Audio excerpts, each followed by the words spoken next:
Namun sebelum lanjut, klik like, subscribe, share, dan jangan lupa aktifkan tombol loncengnya biar kalian jadi yang pertama nonton video selanjutnya dari channel ini.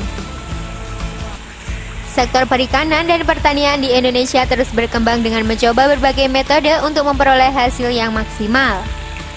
Salah satu inovasi yang cukup menarik dari kedua sektor ini adalah Mina Padi, bentuk integrasi antara pertanian dan perikanan yang dikembangkan dalam satu lahan saja.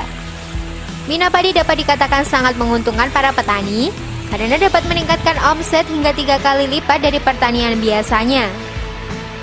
Dan berikut adalah sistem Mina Padi, kombinasi lahan sawah dengan budidaya ikan yang menguntungkan petani. Apakah kalian juga tertarik dengan sistem Mina Padi? Share dan komen di bawah video ini ya. Semoga informasi tadi bermanfaat. Terima kasih sudah menyaksikan channel kami. Sampai jumpa di video berikutnya. Jangan lupa tonton video-video yang lainnya ya.